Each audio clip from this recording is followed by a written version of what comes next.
This video now is about my trip home from Gabi Cordova to Cebu City.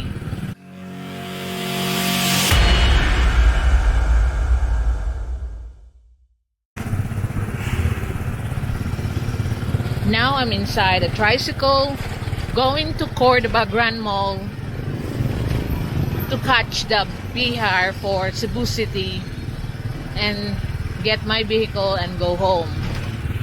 So this is the Miracle Art. I haven't featured that one yet. And we're passing through Alegria, Cordova.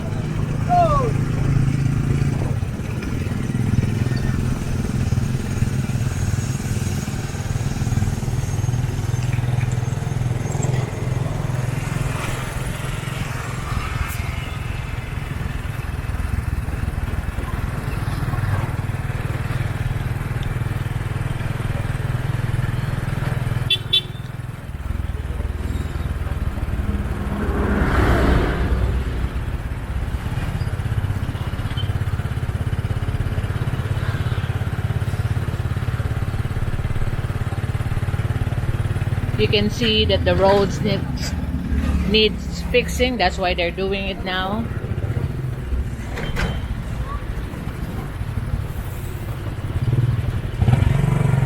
Oh, Gabi pa rin yung ginilapita, no? Oh, so we're still in Gabi, Cordova.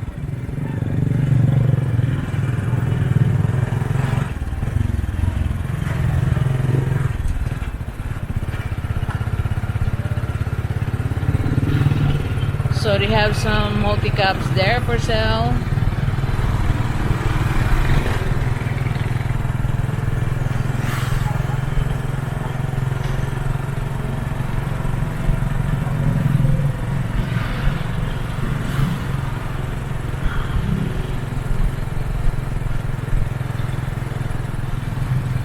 Another commercial center being built there.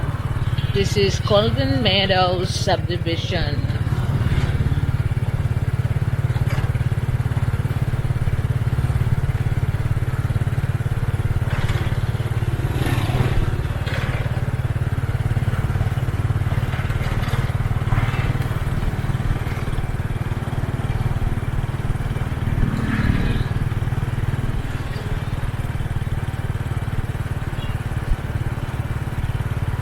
Here you can find Roro Road. There's a lot of people there now doing the biking.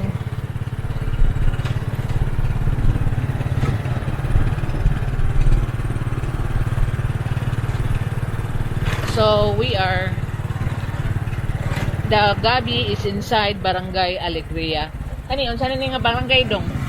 Poblasyon. Poblasyon. So we are now in the center of Cordova. Gabi is inside Alegria, Barangay Alegria, and now next to Alegria is the Poblacion, Barangay Poblacion, Alegria. Barangay Poblacion, Cordova.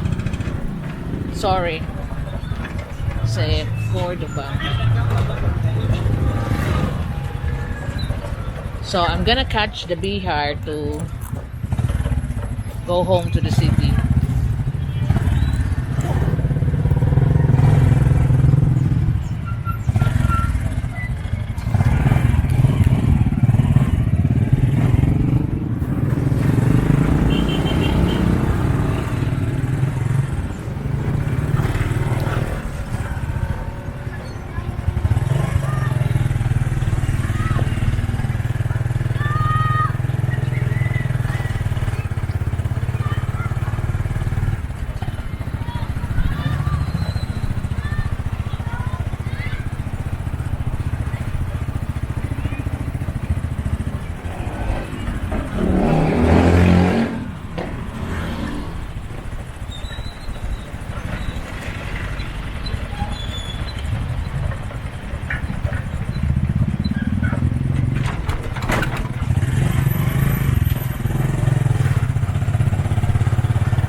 Kasadya Park and Play, but obviously it's closed due to the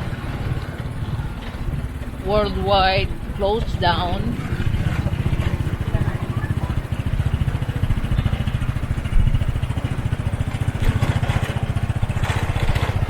Surplus area.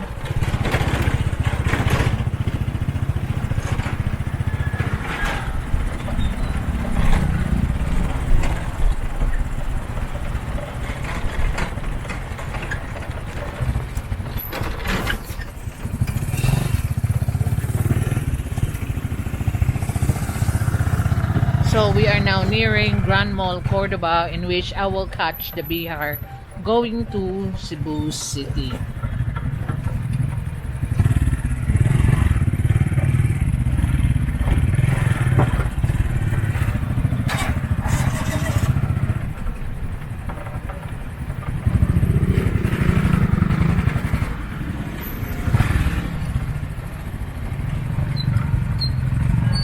Asa ta dapit na BR dapit ga? Dari Sodan. Sa Sodan. Ay, ulit kasi buwa. Oo. Hindi ka malaban mo. Ay, ilan? Kuya ko na. Kuya ka. Malaban? Oo. Ako lang, try. Ay. Pila pa kayo ni Wilso? Nasa rin ka na eh. Ayala. Ayala mo? Oo.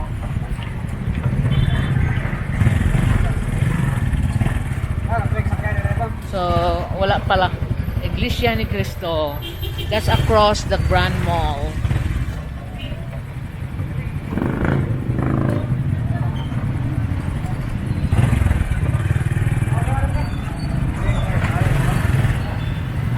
Oh, dito ako Bihar.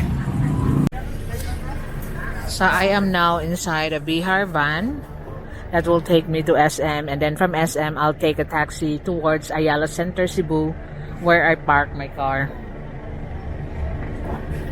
But that's how the public transport here in Cordova.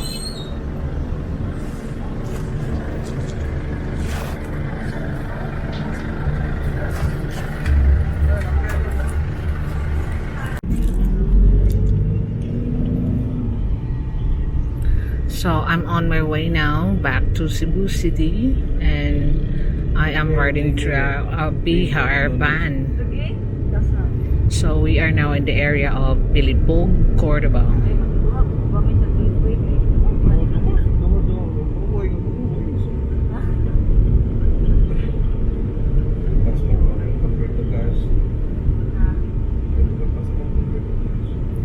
So I didn't go to the pier of Lapu-Lapu anymore because it's taking so long for it to sail on, because it is waiting for the passengers to go in before it will decide to go sailing.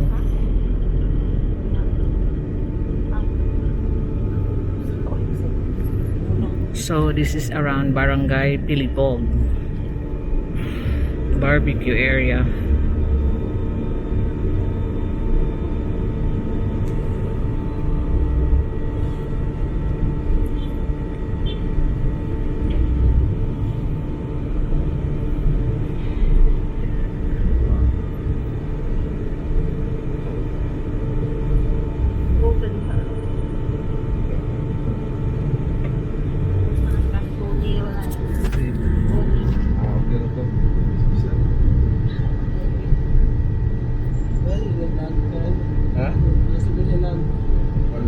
So we are now nearing the Babag Bridge, but will take us to Babag, Lapu-Lapu City.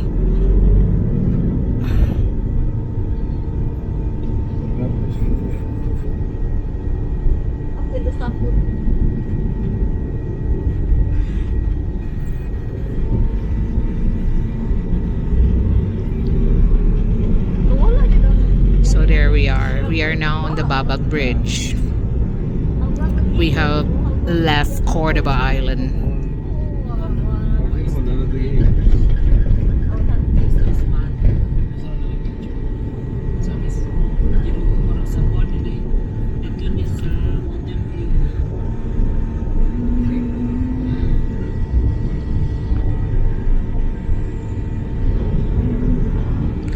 So around this time, 4 to 5 o'clock in the afternoon, markets come alive because this is the time that the Filipinos are usually preparing for their dinner. So when we pass by around markets, you will notice that there is more influx of people coming over than the other times of the day.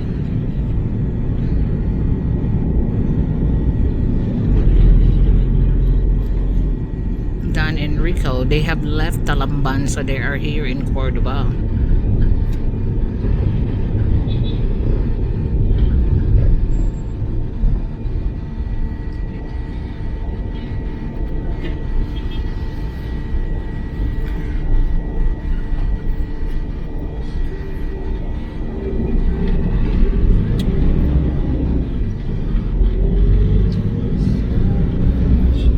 So the fare for the Bihar to go to the city of Cebu from Grand Mall Cordova is 50 pesos. Not bad.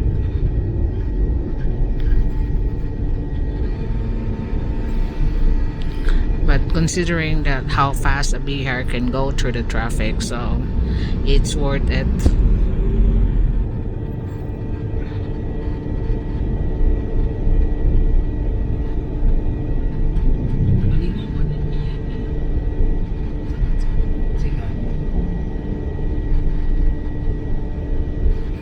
So we are now around Lapu-Lapu City, Babag, Barangay Babag.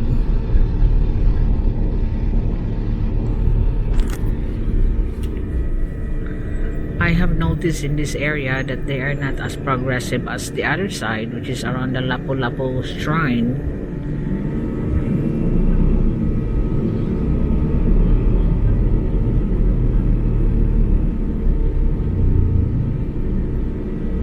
But overall, Lapu-Lapu indeed is a highly urbanized city.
True Well Aesthetic Clinic, and right beside it is a shanty.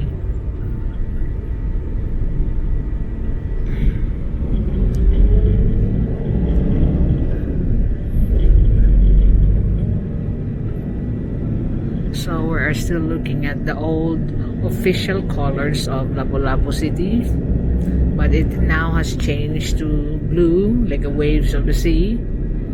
So I expect this to be repainted soon.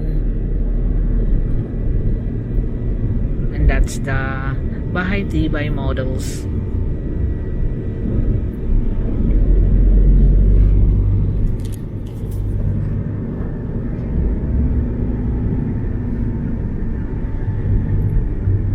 So I think of all this footage I'm giving you, you've noticed there's a lot of Sari Star store almost in every corner of the streets in the Philippines.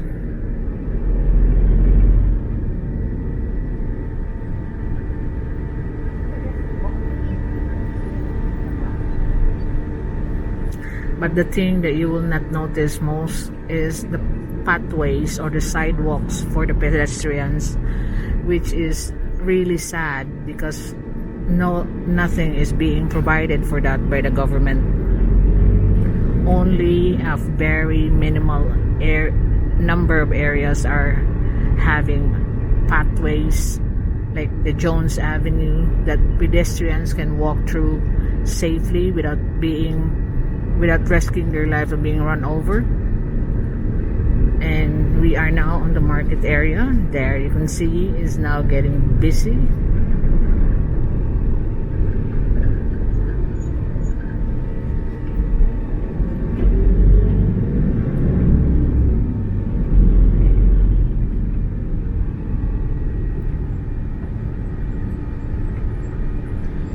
There are the sellers of fish and other meat, vegetables, and fruits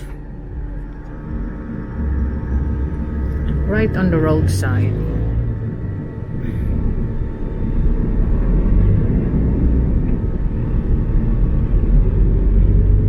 Which I know it will be such a horror for you there abroad to see all your food just being laid out in the heat and dust. But this is the way of life over here.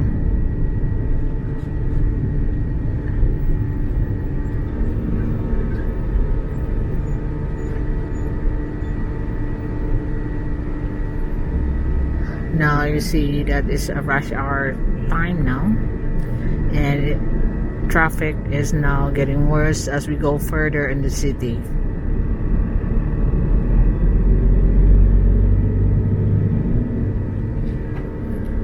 So this is the Marie Ernestine School branch here in Lapu-Lapu City. There's one near my place in Budlaan.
We are now 10 minutes on since we left Cordova.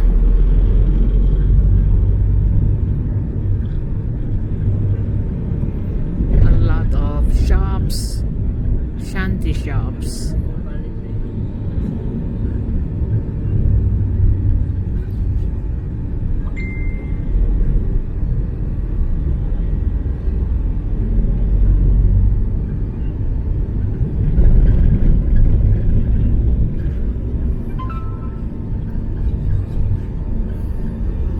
Garden center.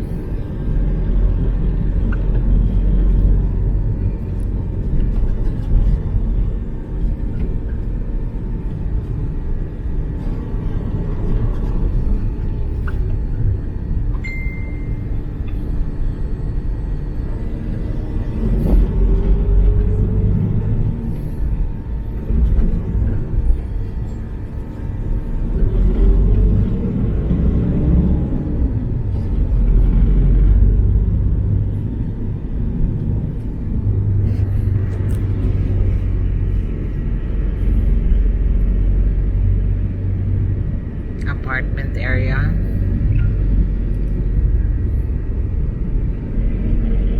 But you can see that there is a space there that can be developed into proper pathways, but they are not done by the government. I don't know why it was not even considered about building any pathways all around the city.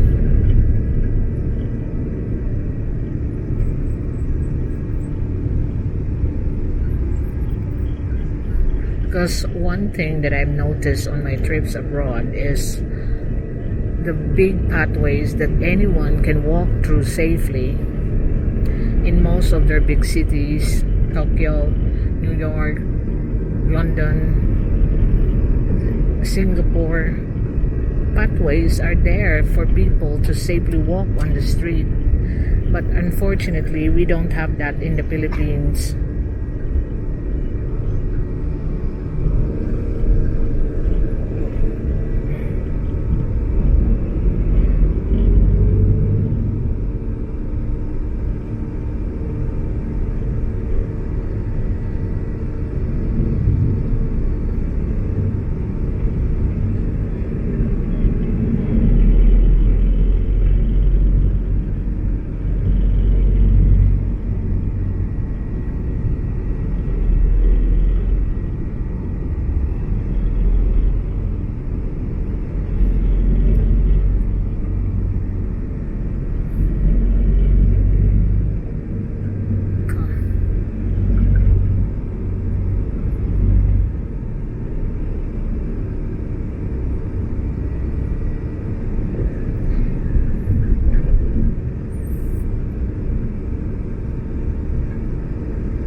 So, Lapu-Lapu City Central Elementary School.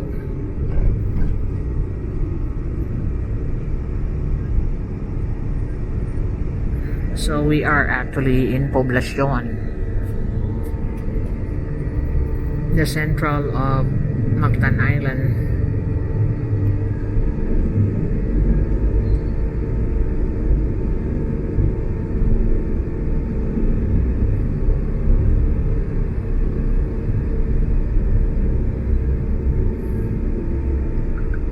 So, De La Serna Street, Poblacion, Lapu-Lapu City. Oh, Himalayan Crystal Salts Shop.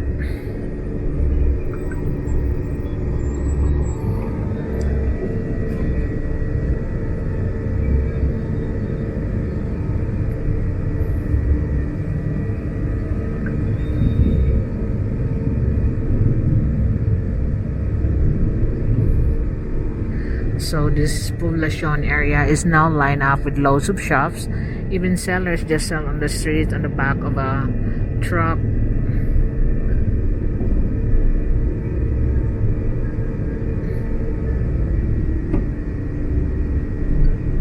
There we are in Opon.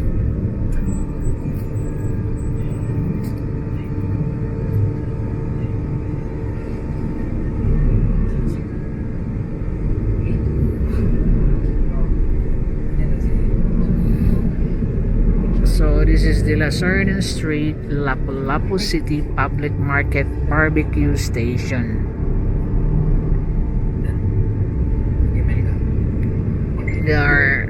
They also call this the Opon Market.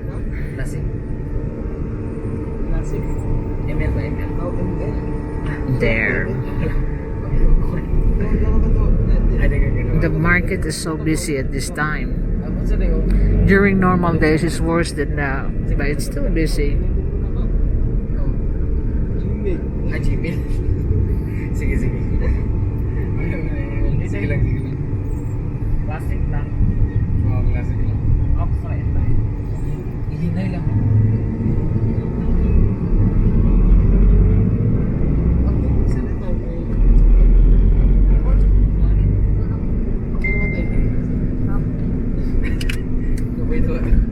So the Open Drive, China Bank, Motor Trade. So we are now going near the bridge, first bridge.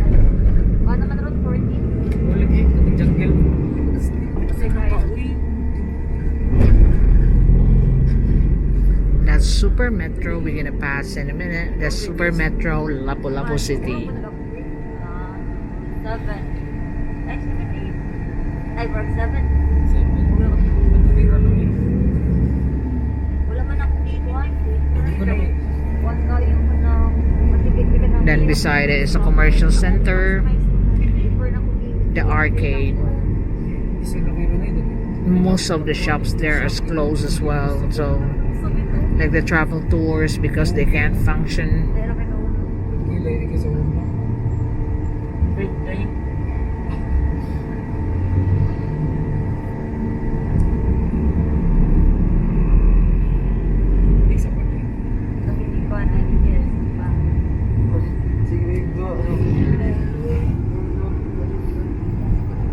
That's the General Milling Corporation, where the makers of flour.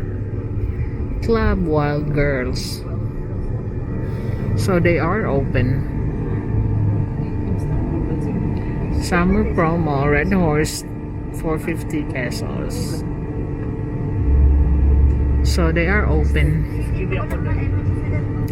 There is no liquor ban here in Lapu-Lapu City. So that's why the pubs, girly bars are open.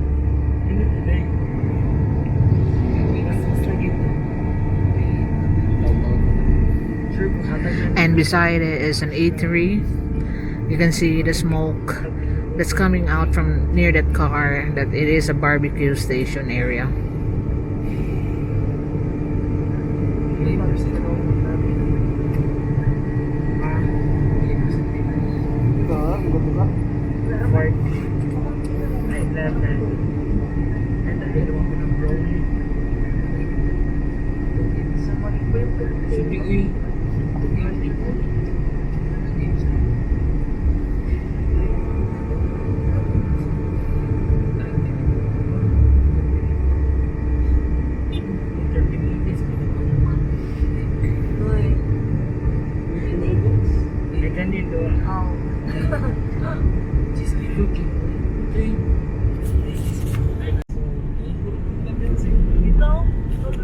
So continuing on, we are now crossing and turning towards the first bridge.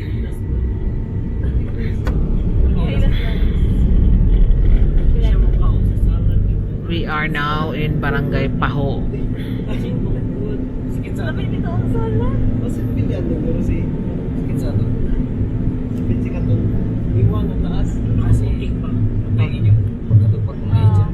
You can see up ahead General Milling Corporation building, the factory of flour. There.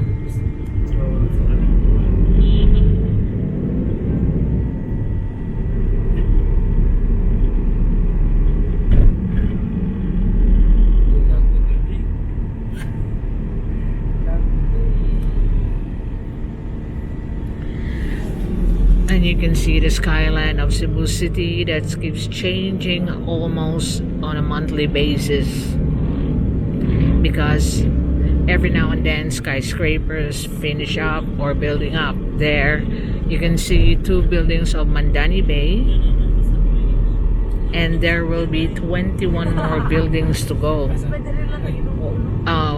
19 more buildings to go, because there will be 21 in total.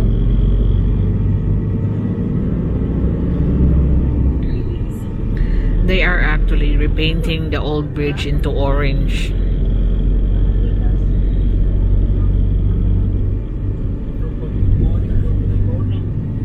You can see this orange on the bottom now, but it's still gray on the top.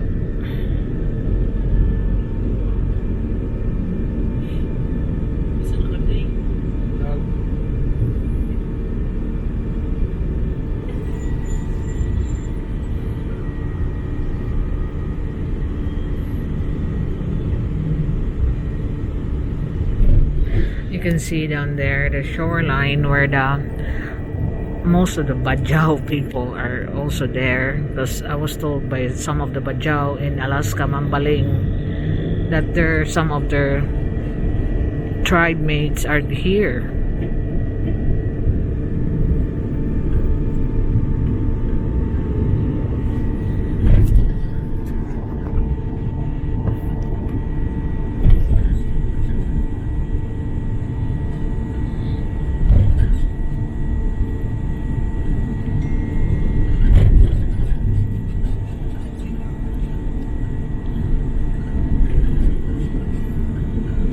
So we are now on Mandawi City rather.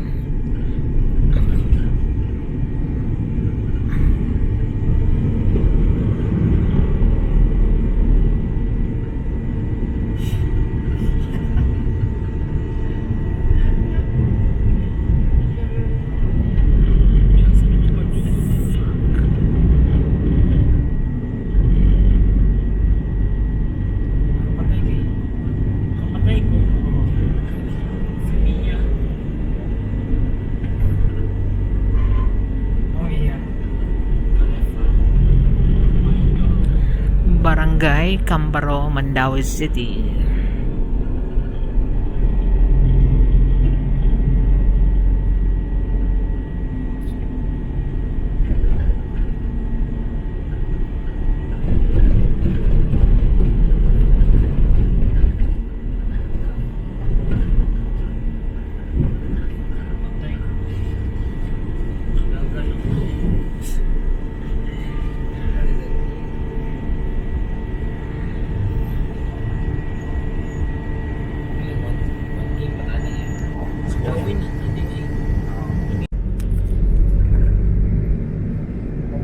So continuing on now on our trip here towards SM, we are still on Barangay Cambaro,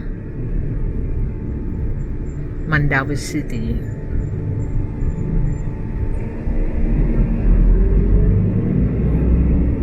So this is the Plaridel Street, where on the other side there's a lot of like surplus centers displaying cars, used cars rather, and surplus bongo cars,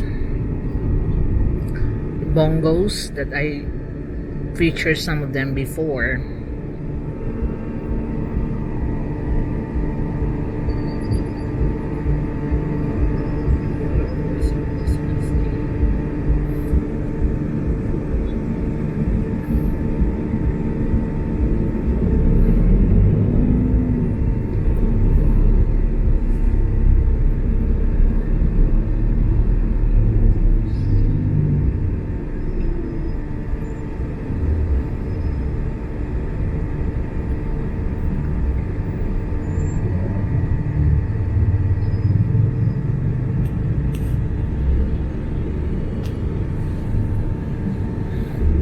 So it's still green, but because of the traffic, we can't flow through quickly. So that's the Freeman newspaper building. And that's the heart of the Barangay Cambaro urban settler area. I will visit there one day.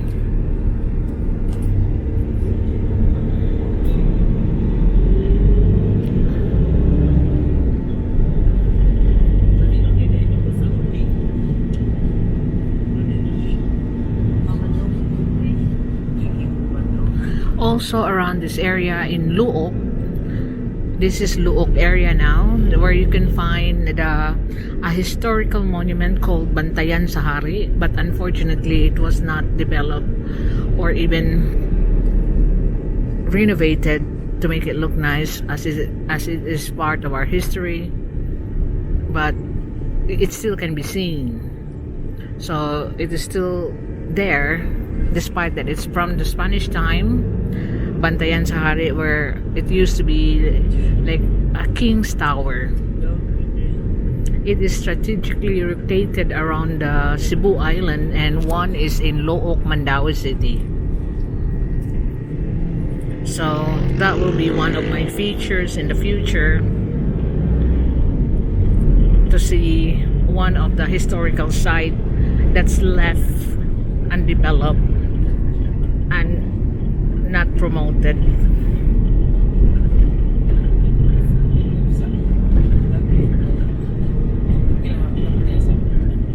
So this is the North Reclamation Road of Mandaue City. You can see Ducati motorcycles and Buy Hotel up there. There's an AA barbecue as well around the area.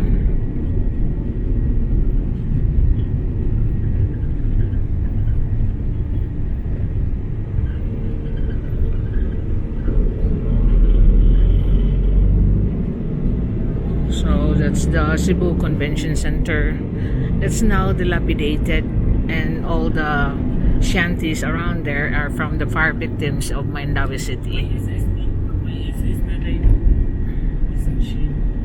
So it's quite a horror to pass through, to walk through those shanties. I've seen where their gate is now.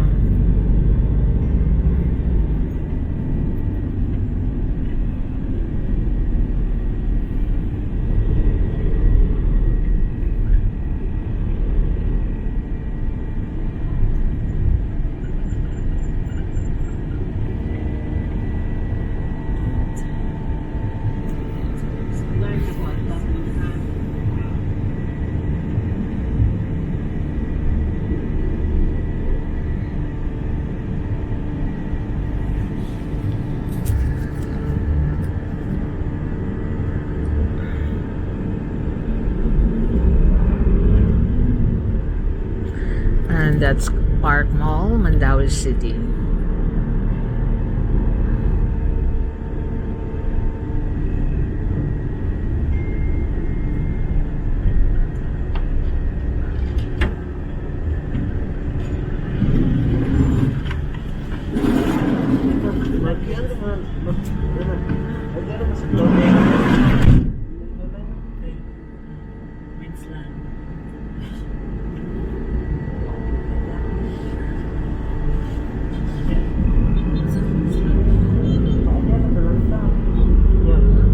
Sorry, there you can see the sign Park Mall, because that's the Park Mall vicinity. Sakay ng bayan na. Dito na sakay todo.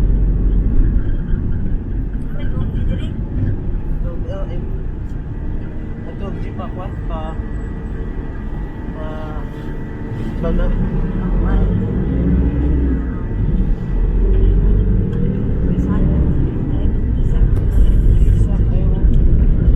And that's Jamestown Commercial Center.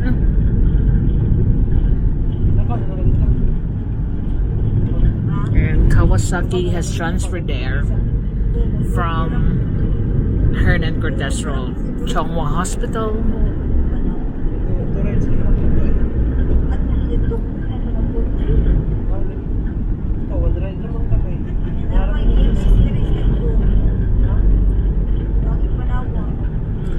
So this is the UC, University of Cebu Medical School.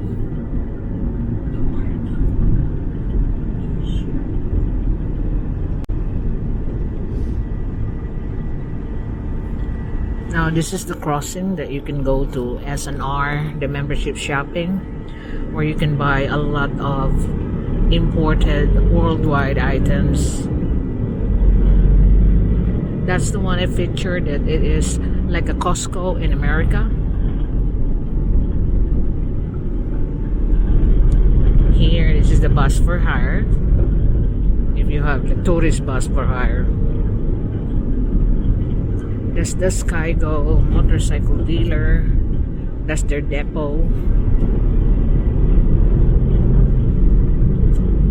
Which is also called Nito's Auto Supply. But now they are not doing those surplus trucks anymore. They are doing King Cab motorcycles, King Cab tricycles.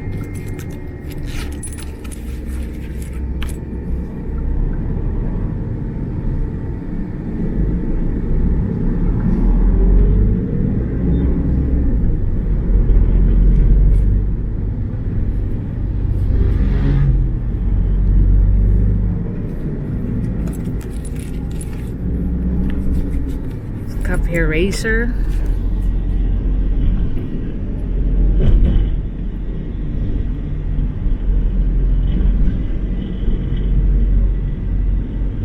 So we're still traversing to the North Reclamation Road.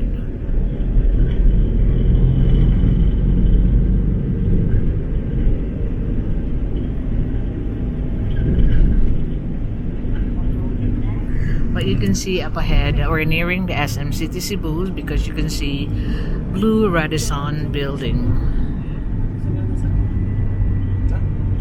Now we left Mandaue City. This is now Cebu City, and the video is all about from Cordova to Cebu City. But I will continue on a little bit because we're almost there in the parking lot of the Bihars in SM. That's the CPA.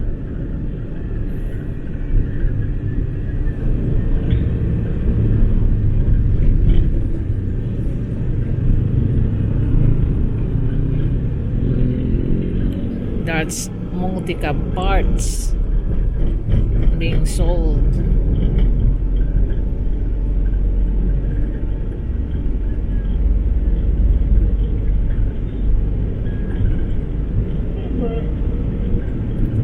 So that's the Cebu Port Authority, International Port of Cebu, Cebu International Port.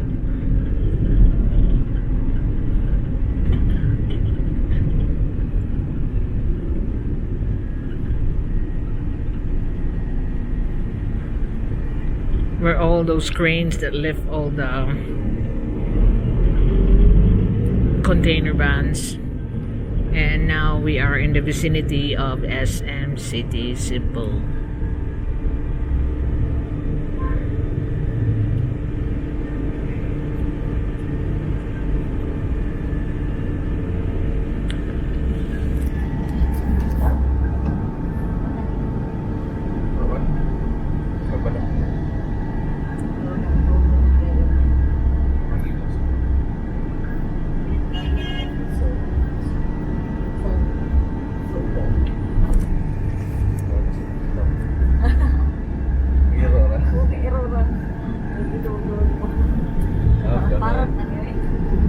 So this is now the end of the video. We are now in the area of SM City, Cebu.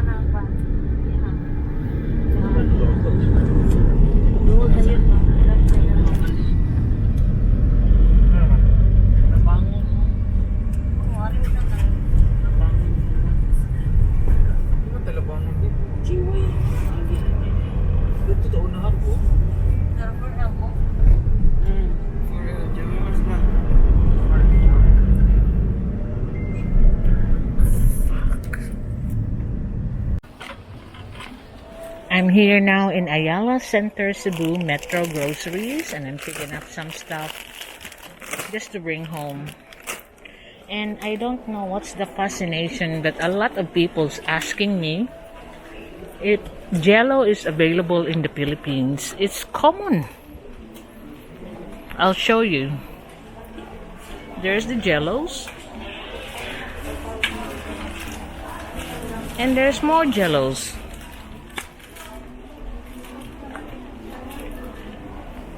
I don't know what's the fuss about the Jello, but it's common as eggs here in the Philippines. There's chocolate Jello there. This one, chocolate is 79 pesos each. So I think I'll get Old Bee a couple. You even got a sugar-free chocolate. This is the sugar-free, 79 pesos each. But cherry is also nice. Raspberry and cherry. I'm gonna get some cherry.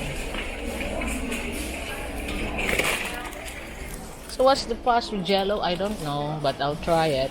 They got butterscotch jelly, strawberry, raspberry, and there. There's the other ones, orange, raspberry.